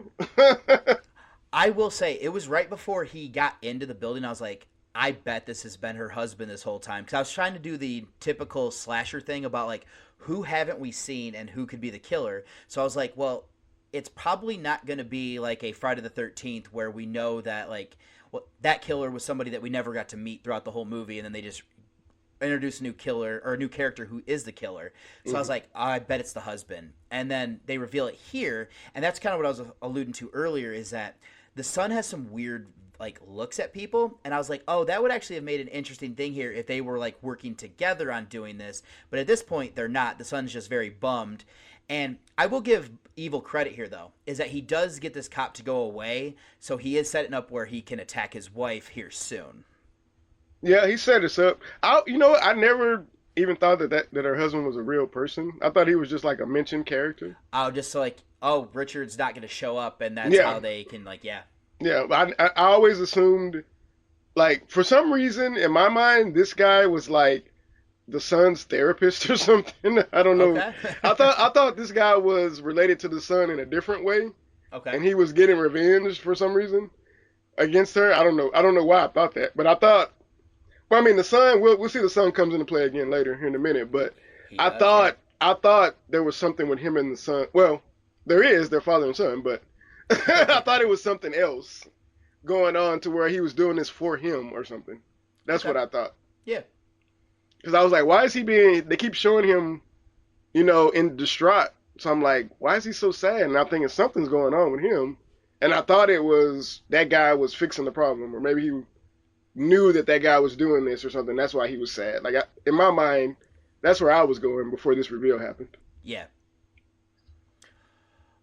Well, it is from here that I have Blaze is trying to go back up to the show, and this is actually kind of creative here, is that Evil has a way where he's going to mess with his wife before he actually kills her, is that he is messing with the elevator with a screwdriver, which I don't know if that works or not, but definitely kind of a cool thing they do here. I don't really know anything about elevator controls and how they work, but he's got multiple parts too. Like, he's moving things and putting stuff. So. Oh yeah, he does have those little clamps, so that way he can see the video on that little monitor that he has set up as well. So, what was Richard's occupation? Yeah, how does he know how to do all this stuff? Like, I feel like, like, this is not something you can just do. Like, you have to know how to. Like, it almost makes you wonder: is he an engineer? Like, yeah, like, what was he doing? Because, like, I understand the thought process, like why the elevator is messing up, because you are messing with the connection, so it's causing like the electrical system to fail a bit. So like, I could see it doing that way. I don't know if it would work exactly like this, but like, yeah, I'm with you. Is that it's a weird. But the way that he's controlling where it goes, I'm like, no, he has to know, because you can mess with it and make it fall or make it, sputter or whatever. But you'd have to know how to make it stop where you want it to stop and all that kind of stuff, I think. Yeah. Because at one point, like, and it's going to be coming up here, but there's a point where he is getting it ready to set something up here, and he moves it up just enough to do that. Yes. So he's got full control of it. So he's either he went to school to learn all this stuff for his plan, or he's like the most, or he's just a genius. Yeah, he could be like a savant or something. Who knows? Because you know what it reminds me of? You remember that movie, with Leonardo DiCaprio and Tom Hanks, and he's like a guy that's pretending to be all these things, and he's trying to catch him. Yeah, Catch Me If You Can. Catch Me If You Can. It reminds me of that kind of character. Like, he can become all these things and do it convincingly. Like, I wonder, is he some kind of weird savant guy or something? I don't know. Could be, yeah. He seems like a weird guy. We're gonna find out here in a minute. Oh, you know what I wanted to bring up too? Right in this moment before he actually gets to the wife again, I want to go back because this is when everybody finds out, because he tells the cop at the door that the manager said I could come up. He okayed it. Yep. So he goes and talks to his boss, which is the fake Al Pacino guy, and then he tells him, and then the manager's there, and he's like, "Hell no, I didn't say he could come here." Right. And that's when they tell us, "Oh, he was in a psycho ward," and what else did they say? They kind of break down his backstory, and he's always been kind of crazy, and the manager says, and I always knew something was wrong with him. what almost seems like that the cop had already kind of wondered about him, because they do have like his file already, and they've already been like reading through it. So you're right, is that's where he's like, he was at this mental institution and he was a patient there. And that's when they get the reveal about the car too, like, oh, and the car at the drive-in was registered to him, and all that kind of stuff. So yeah, so we get all that. They know for sure it's him, and he's in the building at this point. So they're gonna try to secure Blaze with that same thing. That same cop is actually the one that's trying to take her upstairs. Yes. When they're trying to get her to safety, and that's when the elevator manipulation comes in, because he like makes them fall so they get knocked out or something, or they get off balance. Yeah, he ends up making it where he does knock them out. I know he also hits like the cop in the face. And he walks in and like they're on the ground, and he walks in and like soccer kicks him right in the face. Yes, yep. And it's also around here that it reveals like that Richard is doing this because he hates women. He especially hates his wife because of her like making him beg for an allowance, or if he needs more money, how he has to go through everything like that. He's making it sound like that she's like all the other women and everything like that's been in his life. So, he's psycho, and actually this is where he chains her neck and has her hanging underneath that elevator, and then messes with it as other people get into it. So he's like just messing with all of these people. Because that's when he's sitting there like adjusting it, like right there at that little control panel. He's like scooting it up just enough so he can get her under it and stuff. Yep. You know what I really, when this little monologue he's giving her about, hating women. Yeah. I got a flashback to Pieces, like the beginning of Pieces. Yeah. Like, I bet you his mom was like that kind of mom that's like all on his ass about stuff. So he already had that relationship with his mom, and then he married a woman that was like that was kind of all on her about herself. So I feel like that's the backstory they don't tell us, that he probably had like a Pieces upbringing. Oh, and a strange father that he loved, and the same thing his son is probably kind of mirroring, because it feels like he loves his father a lot. Yeah, you know what I mean? I think you're dead on. That's a good it's a good parallel there for sure. But I feel like that's what they don't tell us that, but I feel like that's kind of what they're alluding to with his backstory. I think you're right. Yeah. So I feel like that's probably where broke him at some point, when she went on to pursue her career more than the family. Maybe it made him break from reality because he got flashbacks from his mom or something. I don't know. I'm imagining something like that. What also comes into play too, that he gets very upset about how like she's not more interested in what their son has done, and so I also think that he also seems afraid that she's going to do the same thing to their son that his mother did to him. So I think you might be onto something there. Yeah, I was getting strong vibes of that kind of theme they were working with. Like, yeah, he was doing this almost to protect his son from going through it, but the son already seemed to be, and they were showing that the son was already having mental problems because of this relationship with the mom. So for sure, yeah, and he seemed like sad when he couldn't talk to the dad earlier, because there's a scene earlier where he's like, I've been trying to call him, but it's busy or something. Like, he seemed really distraught about that. Yep. That he couldn't reach his father. And even if you think about it, earlier he told the mom, like, have you talked to dad? And she's like, oh no, he didn't answer. And he's like, I just want to tell him Happy New Year's, even if I can't see him. He was like, so you could tell that they had a really close relationship, the father and son. Agreed. So yeah, at that moment, I feel the backstory was kind of, they were hoping you could auto-fill it yourself from the things they dropped. And then from here, while he's messing with this elevator, is where the cops end up finding him. Now we have like a little bit of like them shooting at him and everything, and he does have a gun, so he's firing back. I do know that the elevator controls are damaged, which does stop the elevator and kind of saves everybody there. And this is where Richard ends up fleeing to the rooftop with a mask. I wonder right here at this moment, like, were they doing that on purpose, or they were just shooting at him? I think, if memory serves, I feel like he might have shot at them first, so then they started shooting at him, but maybe not. Maybe they just kind of saw him there and were like, no, I mean, because I'm talking about the elevator thing. I'm talking about the elevator because he's standing next to the elevator panel. But are they shooting at the elevator panel, or are they just shooting back at him and hitting it back? No, I think they're shooting at him, and it just because they shoot the elevator panel. Because I don't even know if they. Because I'm thinking to myself like,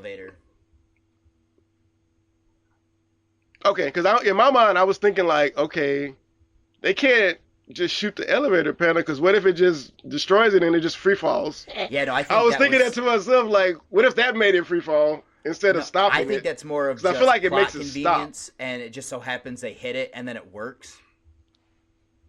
Oh, okay. Yeah, I don't think I was like, ooh, you guys I don't are think gonna that's their have. intention in the least bit. I think they saw him, shot at him, he shot at them, and so then they just start like shooting everything, and it just kind of happy accident to help them as well as plot convenience. Because we never get a scene where they're saving her from the elevator. We just see her later, but Right. we never see them actually understand that she's on the elevator. It doesn't seem like. Right? Like, because they just chase him after that. They just start running after him, right? Correct. Yep. So, yeah. So, I feel like what really would have happened is the elevator would have free fall after they did that. Potentially. And everybody would probably be dead.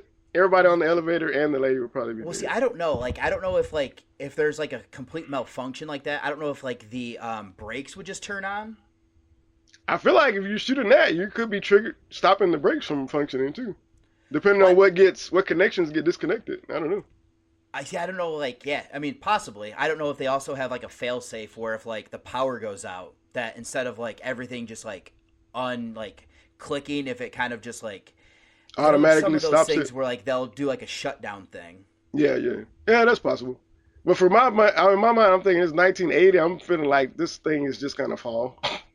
Yeah, like that. I'm feeling like they probably aren't keeping up the maintenance. It probably wasn't the same rules of keeping up, like the checkups and everything. That's potentially true. I don't know. But yeah, anyways, they just chased this guy up the stairs or whatever. Yep. And they're having this little shootout.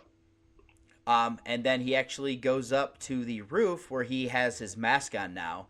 And I actually thought this was kind of interesting because he starts quoting, I believe it's Hamlet, before this one cop shows up. And kind of interesting enough is I actually believe that they are coming up on midnight because our killer decides to be the last victim here and he jumps to his death. I didn't even think about that. Oh, man. Because was his death considered the last death? I mean, the it final goes death back to he was supposed to be killing women, but I could see the movie being like, hey, it's midnight, and then, he jumped. Because the way he was saying that, it felt like he was saying, like, well, I guess I'll just end it right here. It definitely could be like his, like, coup d'etat, where he's like, you know what, if I can't kill somebody, I'm still going to have a victim. Is this a comedic Richard Nixon mask? Kind of looks like it. The nose and the hair was making me think Richard Nixon. He's very exaggerated for sure. And especially in the 1980, I would imagine he's the butt of so many jokes at that point that's true. You know what I mean? That they would have comedic, because I know they had comedic presidential mask already. So yeah, because this is a kind of an interesting looking mask. But yeah, I'm thinking that's who it is. But the way it makes the face look is kind of creepy. I wish he would have used that more in the movie. Like as the mask, like but he had a lot of costume changes. But yeah, I think it would have been cool if he had that mask on and we didn't actually know who he was. Yeah, that might have been cool. He only uses it really when he scares like his wife, and then, like you said, like when he goes up to the roof. Yeah, but it was a creepy looking mask though. It would have been cool to see that in some shadow creeping up on somebody. I don't know. Oh no, I'm with you there. Yeah. But then we see, as he falls to the ground. And they do some quick cuts, so the dummy work wasn't too bad on that. They did it pretty quick. Oh, no, yeah, because you can definitely tell when it's falling, like in free fall, it's definitely a dummy, but I like how they hit it well enough where it doesn't look bad. Yeah, it's not flailing like a dummy, so they kind of cut it just right. And then they even got his hand, like, bloody and looks like it's bent up wrong, so at least they tried to do a little bit there. When the son's there, comforting him on the ground. Yep. Why was he down there? I don't even know why he was on the ground. Did he just know what was happening? That was another one I kind of felt like was plot convenience. Where did they evacuate people? Maybe they might have been when they were chasing them. Maybe I wonder if they get everybody out. Potentially, when there's like the firefight, they could have been like trying to get people out. Because there was a lot of people just standing outside, so maybe that is what happened. They evacuated everybody. Cause I did think it was a little bit convenient that the sun was already outside. Yeah, and he was right there where he fell. Like he wasn't like just outside down the street. He was actually where he was. So, but yeah, the son hugs him, and they let him take evidence from the crime scene. Right.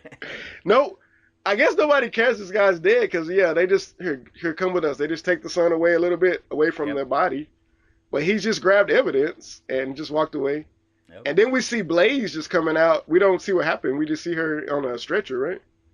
Yep. She actually coming gets out, loaded into the ambulance, and all the people are outside like, "Hey, it's Blaze! Hey!" Because she disappeared. She actually disappeared if you think about it. Because there's a scene where they're like, "Where's she at? We got to get somebody out there right now," and they're trying to get somebody when he first gets her. So she's missed the final like parts of this thing, I'm thinking. It is interesting though when you have a main character like that who does kind of disappear. Mm-hmm. And she didn't even. I feel like she really didn't have like any kind of arc or anything. She almost seems more like a damsel in distress, where she's she's supposed to be the last potential victim, but like she doesn't actually do anything to solve anything. But the problem is I never like her, so I never care about her. Right. I never care that she's gonna die. I cared more about the ditzy blonde chick than I cared about her. The one that's talking, because she seemed at least honest, like an honest, genuine person. But the wife, I was at some points I was rooting for him to get her, because I was like, because she's such a like I don't like people like that, or like, man, I couldn't imagine somebody like that like having to interact with them. I'm just not a big fan of people that get like some level of fame and then like that's fair. They think that they're somebody because of that. Because I'm never impressed by that. I'm more impressed by people that have character, or they actually are about something, versus they have some kind of status or something. Like that doesn't mean anything to me. So like the whole time I'm looking at her, I'm like, every time she's talking to the son, that's all I'm thinking about. Like, yeah, kill her. She needs to die. I hope she's gonna die at the end of this. I kept thinking that, like, they're setting her up like she deserves to die, but then they want us to feel sorry for her. I'm like, I'm not gonna feel sorry for her. I was hoping she'd crash at the bottom of the elevator, but we find out no. But we get this spectacular ending here, though. I was about to say she might actually get her comeuppance, because she gets loaded into this ambulance, and we actually see that there's a guy who is going to be riding in the back with her. But as we pan around to the front, we see that somebody in that mask that the father wore is sitting in the front seat, the driver's seat here, and we actually see that the real driver has been murdered, in showing us that Derek might not have fallen too far from his father's tree here, and as also could potentially be, something bad here is going to happen. And I should also say that this actually happens when the stroke of midnight for Honolulu, when we see that the ambulance driver died, which that's a good touch. That's what I was going to say, yeah, because they have the radio playing in the background, and you hear the Honolulu thing going off right as we're getting this reveal, yeah. Yep. So I was actually wondering, like, would that be counted as a kill? I mean, because I think he's about to kill her. Like, that's what they're alluding to, I think. So technically, like, the driver could be the kill, and then she could also be one that's gonna, just end everything here. Man, see, that's a New Year's Evil part 2 right there. What happened? What happened to Blaze? Just follow the son. Well, we know I want to see her die, but I want to see the son. He's still going to be crazy now, and I want to see him pick his next victim. Just like his dad, going around the next New Year's Eve. That would be interesting. That would have been to follow and see what happened. I like how they ended it. I thought that's a good way to end. And this is the end of the movie, guys. We end with that Honolulu sound, and then, and that's the end of it. So we're just left to assume that he's probably going to kill her. Right. And I hope so, because she deserved it. She earned it in this movie. I never feel sorry for her the entire movie. I'm never worried about her. Yeah. I'm never thinking, like, I hope she survives. Like, I'm never thinking that this whole movie, just because of her personality. I didn't really feel bad for either, and she annoyed me kind of how she treated her son. So, I mean, I'm with you, though, is that they don't do a great job at, like, making her be, I don't know, I guess sympathetic. It's to the extremes, though, because it's like, this guy's a killer, but he loves his son, and he's just trying to put the pieces together of his family.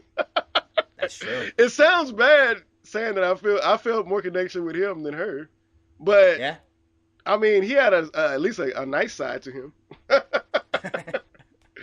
Even though he was a bloody killer, he had a side to him that was very genuine and he definitely cared about their son and was really concerned with what happened with him. He genuinely sounded excited. Like, he's telling her, like, he got the part on his own. He didn't even use your name or anything. Like, he got it on his... He seemed genuinely excited for him. Like, I don't know. Like, it's hard. It's hard when you feel better for the killer. Like, I wanted him to escape. Like, I was hoping he would get away. at the end. I didn't want him to get caught. So that's a weird position to put your audience in, where the killer, you have to feel some kind of sympathy for the killer, and you don't feel sympathy for the victim. That's a weird. It's weird tonally for sure. You know what? Something that reminds me of that same kind of feeling. Have you ever seen the remake of The Fly with Jeff Goldblum? Yeah, yep. So the guy, the boss of the main lady in that movie, is sexually harassing her and really going all over her a lot. He was her ex-boyfriend, Yep. and he ends up being the savior at the end of the movie, which is a weird dynamic because he's sexually like coming to her apartment and taking showers without her being there, and she's just walking in, he's naked, and like there's a lot of things he does that are inappropriate, but then at the end he's the one that saves her. So it's weird that you have to be like, oh, thank you, even though you sexually harassed me this whole movie. Yeah, I can see what you mean there, because it definitely becomes in the end of that one is like, because I mean, Jeff Goldblum at first in that one is like a night, like, I mean, he's very awkward because he's so smart that he doesn't connect with people, but he also gets very rapey as that goes on as well. So I can see what you're saying, though, is like, you're really kind of picking the lesser of two evils, but neither guy, like, both become very toxic. Yeah, that's a weird, I just feel like that's a weird place to put the audience, where yeah, agreed. You have to feel like an opposite emotion for somebody you haven't liked the whole movie. Yeah. That's a weird position, but I wonder if they think about that, or if it just sometimes the way somebody portrays it like makes it feel more like that. I don't know. I do wonder, because that's more with the writing there, and not necessarily with like his performance. Like, yeah, because they put him in that position to do those things, so right. That's what his character was going to be. And I mean, you can see driving her into, Jeff Goldblum's arms, but then like, yeah, but like he also becomes weird. So like, what are you trying to say, that he drives her back to her ex? That's weird. That's just like this movie, New Year's Eve. It's a weird thing when the main characters are not ambiguous. You know where they are, but it doesn't fit the normal way you should feel about your characters in the movie. Right. That's the whole point of that. I just think it's a really weird place to put your audience. And sometimes if the story's good, I guess it could be a good place because it puts them off of what they really believe. But if it's not a great story, then you're kind of left like, I don't know. Right. But I guess that's the question. How do we feel about this one? So I guess it's time to review this movie. So who went first the last time? I believe you are up first this time. I'm up first? Okay, so we got acting first. Okay, so I actually, you know what? I didn't like Blaze. I think I've made that clear. I didn't really like the actress, like her portrayal. Yeah. I wasn't 100% with her on that. I thought the son was a little too sad. I don't know. Yeah, you don't really get outside of that opening scene with him, you really don't get to see him like happy ever again. Yeah, he's really one note, and he's hitting that note every time you see him. I really liked the dad, honestly. Richard, the character of Richard, I thought he was actually a lot of fun. The costumes were good, and I felt like he really pulled off each character he was portraying. So he was probably the best for me in the movie as far as acting. But and Blaze was probably my worst as far as acting, because I didn't really buy her portrayal at all. But I think I'm probably gonna be. Everybody else was pretty average, nothing spectacular. I'm probably gonna be close to about I want to say a 2.53, probably like a 2.53. Okay. I want to say a 3 because it was pretty average, and I really enjoyed Richard, but yeah, I'll say a 3. I'll be nice. I'm gonna say a 3. We're actually spot on here, because we actually went through a very similar thought process where I really like the Richard, aka evil character. I thought he did a great job at just being this maniacal guy, but he also has charisma because he's able to lure victims here and there. I thought most of the victims were actually pretty solid, though. They're distinct enough characters, and for a slasher film, that's really all I need, is that you don't necessarily have to be great, but if you can be distinct and show me some fear and everything. So I was coming in at about a 2.5, but because I like the evil character so much that I bumped it up to a 3 just because of him. Nice. That was the conversation I was having in my head. I was like, exactly. How much? Yeah. What all do I need to I love Richard, but I don't know about everybody else. Yeah. But again, like I really liked everybody kind of did what they were supposed to. It's just I don't know. It just wasn't all there for me. So, That's but fair. three is respectable though. That's Oh pretty yeah, respectable. for sure.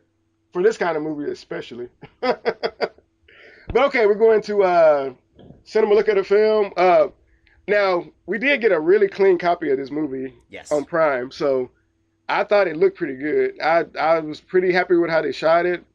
They were really good about it wasn't like we talked about it before. It wasn't a lot of like special effects because it was just a knife mostly. Yep.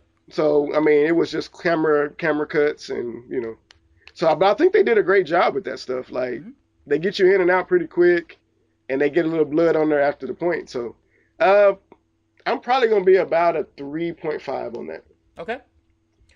I'm a little bit lower only because I actually had a problem with most of the kills being off screen. When they actually showed us stuff, I was very impressed by it, and I'm with you is that I think this looks great. I think that the cinematography, I don't necessarily think it does a whole lot to like stand out, but I also don't have any issues with it. So just slightly under you, I came in with a 3 on that.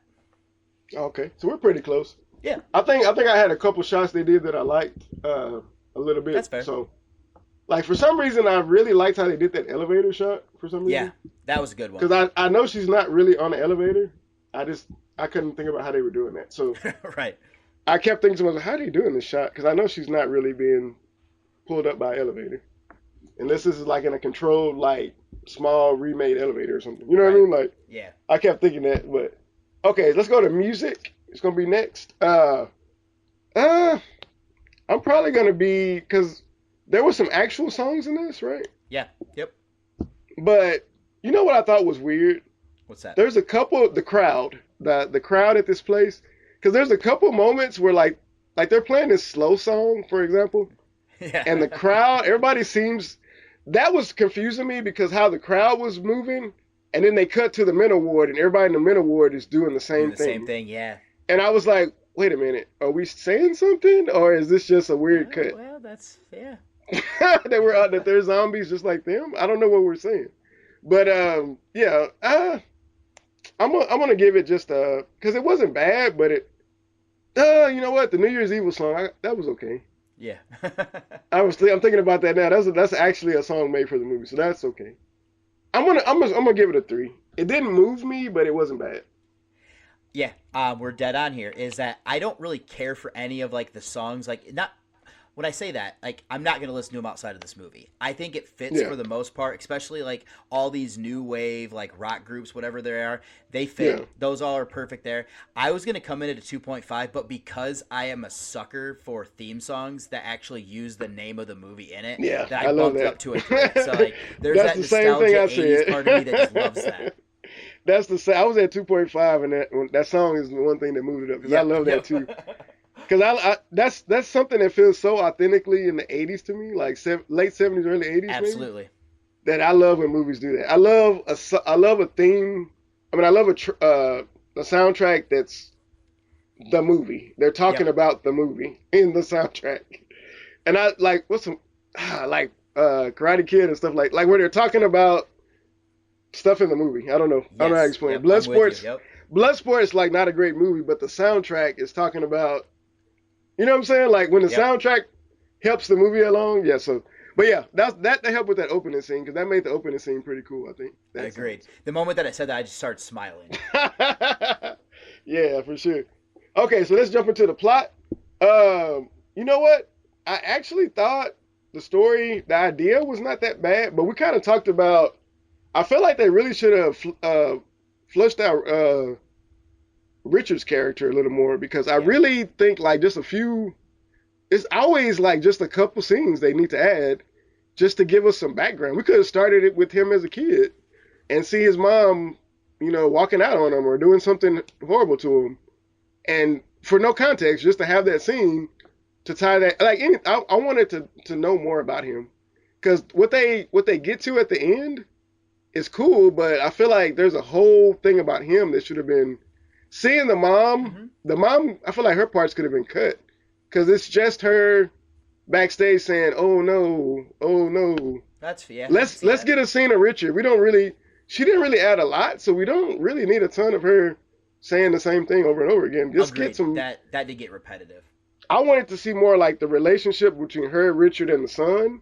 Like, I want to see some scenes of that. Like, why are the two men so on the opposite with her? Like, they're on the outs with her. Why? Right. Let's see those actions happening. Like, we just need one scene where, like, oh, it's his birthday, or oh, it's a big accomplishment, but oh, I gotta go on tour, or I can't make it. And you know, like something big, and they're both disappointed, and I don't know. Just give me a couple scenes like that so I can really understand Richard's background and the dynamic of the family. I feel like if they could have added that, that would have gave this film a different feel to it. Because especially if we're going to be with Richard more than anybody in the movie, like give us more about his backstory, or the opposite. Don't tell us anything about him and make him a secret character to the end when he's revealed. Like either way, but I don't like that we don't know enough about him, but we get to hang out with him the whole movie. That's fair. Like, give me more information about him, or don't let me hang out with him. Let me hang out with somebody else. And also, the red herring thing with the son, that really could have been used to better effect, and they really could have made us think that he, like at the beginning, you think he's a possibility, but after the first killing, you don't know. It's clear that the other guy's doing it now. But it would have been cool if he was used as a red herring more, where, have you seen my son? No, I don't know. He disappeared. Or something like that. And then, like, they find him later, so they don't know where he was when the murder happened, so they don't know. Like, give us something like that versus every time she talks to him, he's like, hey, have you talked to Dad? He's like, hey, have you seen Yvonne? Hey, when are you going to come up here? Hey, she never has a conversation with him. She just dictates to him, kind of, you know? So I just wish there was more of a background of that. So for the plot, I'm going to be probably, because of the idea, I like the idea of the whole story, but I feel like that big chunk is missing. So that's going to put me at probably about a 3 on it. Okay. We're actually dead on once again with, my only thing is, I don't necessarily know if I need more of Richard's backstory. You definitely make some great points, though, about, like, we follow him for so long, we don't necessarily know who he is. So, like, you're just following this maniacal character, and then you kind of just... But I'm with you. I do think we need to have less of the Blaze thing just because it's so repetitive. They don't actually develop the story much through that. Outside of the cops are getting closer and closer to figuring out who could be the killer. I do think they should lean more into the son and make that more of like where he does disappear, and like maybe that's where Blaze starts worrying about him finally instead of just kind of keeping this one track with it. My thing is too... The only thing that is, like, we kind of talked about, like, it'd be so cool if these murders were actually happening in the different time zones. I love the concept here, but in reality, killing somebody, like, once an hour at every one of these things, but you're all doing it in one time zone, actually, kind of just throws me for a loop. So I end up coming in with a 3 as well on it. I think there's some good ideas here. I just don't necessarily know if they have developed them enough to really go as far as you could have with them. Yeah, I'm with you, man. This is one of those movies where, like, did they ever remake this? Do you know? I don't think so, at least not to my knowledge. This could be a good remake if they flesh some stuff out and make a decision if we want to. We wouldn't be with him the whole time in a movie today, though. I don't feel like. I don't think we would either. Like, and I do feel like they would red herring the son a lot more, and they probably add a. The only way you could stick with him is if you're almost doing like a 7. But I mean, even that, you follow mostly the 2 detectives for most of that, and it's not until like he turns himself in that he becomes such an important character. I agree. I don't know if you could necessarily do it like they do here, where you follow him for the whole thing. Yeah, no, they couldn't do it exactly, but because I feel like nowadays, like. I think you wouldn't know who he was. Like, I feel like they would do it that way. Right. You wouldn't know who this guy was. They would mention him, the father, all the time, but you would never know he was the father. Right. You would just see the killings happen. Because that would make it, but I don't know if that would change it. That probably would change it if you never know that that's the father and you make the son disappear while murders are happening. Yeah. So then you don't know who the killer is until the husband pops up at the end. Right. And you still don't know he's the killer because you've just talked about him. That would make it so. That would make that more tension when he does come and he's pretending to be just her husband and not the killer at first. Yeah. Because then you wouldn't know at all that he was the killer versus, and then maybe the son could have a moment with her where you don't know if he's the killer, and so that would give it more tension, I think, if they did do Yeah. it that way. So, but they were just trying to get some money out of here, so they were like, we're just gonna get this out of here real quick. When Halloween came out, we're just gonna put it out. So That's true. Yep. yeah. Okay, so last thing, experience in the film.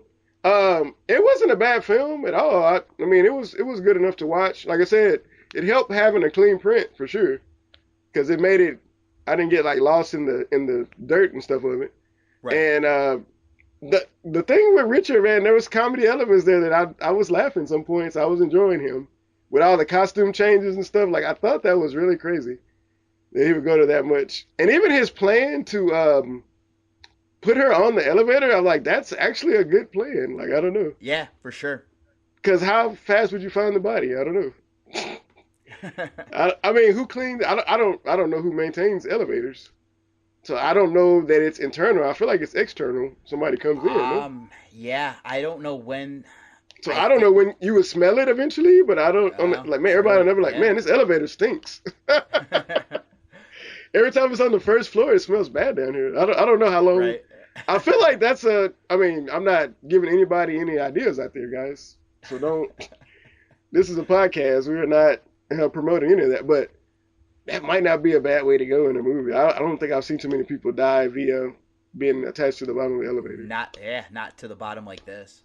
Yeah, so I've seen people get on the elevator and just get, like free fall down, but not too often you see somebody chained to the bottom. So, but anyways, I'm gonna be probably I'd say about a 3.5, because at times I had more fun than what I thought I would. Even though I had issues with some of it, but with the character and the way we kind of jump around with Richard and some of the weird things that happen, I did have fun with it. Even though I didn't think it was the best movie ever, I did have fun with it. So I'm gonna be probably about a 3.5. Actually, we're dead on here again. It's not the best made. It's not like the greatest acted, but I actually had a lot of fun with this slasher film, which I'm not always the biggest fan of, but I think this one just does some weird and interesting things. I like the kind of, as we said, like the whole plot line of when you're killing people and everything like that. And I mean, like this one, if they would have had a little bit more on screen, I think I would have had a little bit more fun with it. But there's just a lot of stuff working here where I didn't hate my time with it. And I mean, these movies tend to be slow burns, but this one actually moved at a good clip. So yeah, I'm right there with you at a 3.5. Yeah, it was like an hour and a half, or like right at an hour and a half. So it was that the pacing was fine enough. It flew right by. Right. It was an easy rewatch too, because it wasn't like so long. I was able to rewatch it real quick. So it's also interesting. There's not that many deaths, but we get them at a good clip where it never gets boring. Well, I mean, with the kind of the plot, I mean, it's spread out right throughout the movie, kind of for each hour or whatever. So I think that was a good idea as far as for pacing, to kind of give yourself a time to reset and get into the next, portion of your story. Well, I mean, also going along with that is that there's also that building tension where, is this guy actually going to make the next kill? And you're kind of worried about like, oh my God, these things are getting derailed, which kind of going back to what we were saying is you normally don't identify and want to like cheer on the killer, but I'm sitting there going, well, who's he going to kill here then? He has to make a kill here in like the next 20 minutes. I'm thinking about this now, like, it would have been an interesting movie just to have it from a killer's perspective as they're on this. Yeah. I don't know, that might be more Dexter-like or something though, but I'm just imagining like a killer making this concept of what he's going to do and then following him along this night-long plot of trying to accomplish it. Yeah. Like, and even though that would probably be creepy I don't know if people would like that. I mean, that actually. route you could go is like just introduce Blaze right there in the beginning and then have her take like one or two calls and then just not go back to her until the killer gets there. Yeah, or just have whenever the cops interact with her every once in a while or something. But yeah, I feel like Blaze really had way more screen time than she needed. Yeah, agreed. To not add anything and to not have any kind of really character arc, really, like not to really do anything, like it'd be different if she had, like you wanted to see her, like her charisma level was there, but it wasn't. So it's like, right. There's just nothing there. Like they portray her as an awful person. It's like there's just nothing there to want to check out. Her makeup's weird. Like it doesn't even look super cool. It just looks like gaudy kind of with the big. She has that big square blush thing. I'm like, what is you doing? Yeah. I guess that's 80s, but I don't know. She didn't even seem. I don't know. I know that it was probably just because she was the cheapest person they could get and get the music group too or something. I don't know. There was something like that, I think. But man, they should have just got the lady from Texas Chainsaw Massacre too. She would have been better. Yeah, I don't know what she was doing at this early in her career. When was Texas Chainsaw Massacre 2? Wasn't that 81, 82? It was pretty early on, I feel like. Because the other one was in the late 70s, right? I know there was a huge gap between them, but let me see here. If I All right, I'll bring it up right. I got you right here. Texas Chainsaw Massacre 2 was 1986, so this was 6 years after. Yeah. She would have been, so she might not even have been old enough. I don't know who she was in that movie. Yeah, I'm actually going to take a gander at her while we're wrapping things up here. But, okay, while you're doing that, let me get my total. I didn't get my total, I don't think, here. I don't think so. Okay, so, hold on, let me pull this up. It's actually kind of funny, though. I'll actually say here is that I'm pretty sure Canon also did Texas Chainsaw 2, so there could have been a crossover. Oh, there. They did, didn't they? Because that movie's wild, so yeah. It's wild in a watchable way to me, though.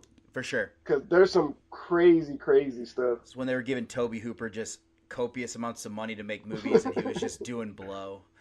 Yeah, and wasn't he just walking away from movies all the time at that time? Probably. I've heard that he was like, he had a stint in his career where he would start movies and walk away, and somebody would have to finish them. Oh yeah.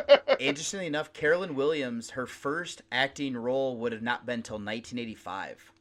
Oh wow, so she wasn't ready yet. Man, she would have been perfect for that role too. Damn. Okay, so my final, again, I'm gonna be at probably about a 63 on this movie. Okay.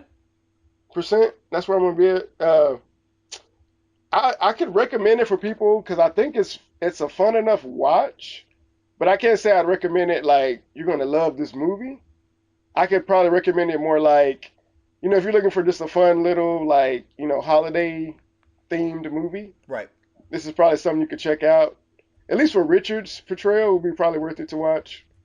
And kind of the vibe. I feel like the vibe was okay in the movie. It's just like Blaze didn't deliver on her end, and I feel like some of the story didn't deliver. But I still feel like it'll be fun enough to watch, like just to put on. Yeah. And have just have it playing during a holiday or something. I don't know, or a Saturday where you're not doing nothing like I was today. I feel like it's good enough for that, but I wouldn't appointment set for this movie. So. For sure.